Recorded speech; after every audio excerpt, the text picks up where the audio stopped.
bakit po si General Torre, kung ano-ano sinasabi sa kung ano-anong interview, hindi naman napapagalitan?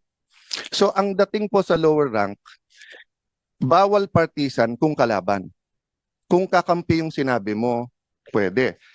Meron na bang report dito sa arrest at kinasuhan ba si General Torre? Last question, ma'am. Tuwing magpapa-aresto lately, parang ang pinaka-effective si General Torre, di ba? So nung pina-aresto si Pastor Kibuloy, grabe yung mga nangyari at ginawa, di ba?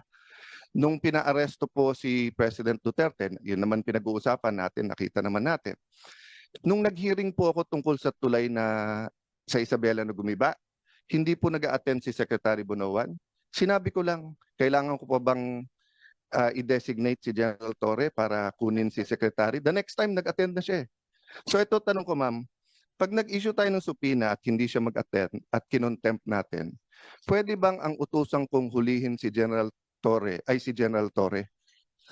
Kasi effective, no? Dinadaan ko lang sa biro, but I think of all his interviews and sa nangyari, this is my last point, ma'am. I'll submit to all my other colleagues. This is my point lang, ma'am. Nanunood kasi yung buong PNP, nanunood yung mga teachers ng constitutional law, mga estudyante, nanonood ang mga estudyante ng criminology. And di ba sabi nga nila, yung bata, hindi mo pwedeng turuan sa salita. Natututo yung bata sa gawa. So ganun din sa gobyerno natin. Pag sinabi nung mayor, no corruption, pero corrupt siya, ang dating sa mga department head, pwede mag-corrupt. Di ba? Pag sinabi ng COMELEC officer sa isang probinsya, no cheating, pero pinayagan niya yung cheating or vote buying, ang papakinggan ng tao hindi yung salita, yung gawa eh.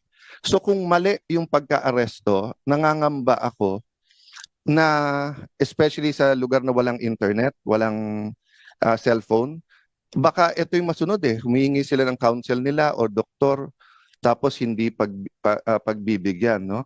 And then the last point doon, ma'am, is that um, bakit kapag ka lower rank, meron pong isang vlogger, di ba, na PNP, na nagsorry na kaya parang okay, pero hinuli, tapos kakasuhan.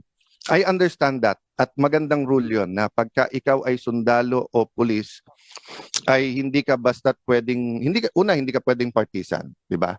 Pangalawa, kailangan bantayan mo sinasabi mo. But I'll give you two examples, ma'am. Bakit po si General Torre, kung ano-ano sinasabi sa kung ano-anong interview, hindi naman napapagalitan? So ang dating po sa lower rank, bawal partisan kung kalaban. Kung kakampi yung sinabi mo, pwede.